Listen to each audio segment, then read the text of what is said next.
Welcome and thank you for joining me. I'm Jerry Oginski, a New York medical malpractice and personal injury trial lawyer practicing law here in the state of New York.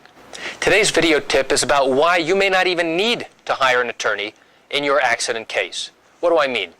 Well, in some cases where the injuries are not significant, it's not that difficult for you to get whatever medical records are available and send off a letter to the insurance company for the driver that caused your accident, asking them to compensate you for any out-of-pocket expenses you've had, separate and apart from your medical expenses, and to try and compensate you for the trouble that you went through as a result of the person who caused the accident. In cases with minimal injury, it's unlikely that an experienced personal injury attorney in New York would be able to take on a case like yours for a number of reasons. Number one, from a financial standpoint, it becomes very difficult to take on a case that doesn't have the expectation that the attorney can get you significant compensation for your injuries. That's number one. Number two, and this is even a bigger hurdle to achieve, is that if you have minimal injuries, let's say you get bruised up, and your injuries heal up over a period of days or even a few weeks, it's unlikely that your injuries will have risen to the level necessary to show that you have a significant and permanent injury to the courts.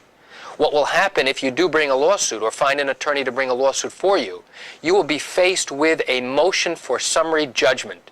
And that is a request by the attorney who represents the driver who caused your accident, who says to the court, "Judge, their injuries are so minimal that it does not even rise to the level necessary to meet something called a serious injury in the state of New York." And if the court finds that, in fact, your injuries do not meet that minimum threshold level, then your case will be dismissed and you will receive nothing. So that's another reason why many attorneys will not take cases where the victim does not have any significant injury. So what would constitute a serious injury? Well, number one, a fracture. If you had surgery to repair something that was injured as a result of an accident. If you were out of work for a period of 90 days out of a 180-day period, that could be significant. If you have significant limitations of motion that are severely restricted, and you are able to document through ongoing treating physicians that those limitations of motion are documented and are significant, that may qualify as a serious injury.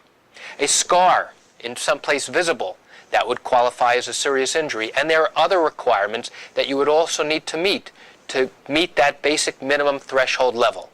Going back to that phrase we so often hear on TV, have you been injured in an accident? If so, call the law firm of whatever it is. Well, what they don't tell you is that you need that serious injury in order to proceed forward with a lawsuit in the state of New York. That's it for today's video tip. I want to thank you for joining me. I'm Jerry Oginski. Have a great day.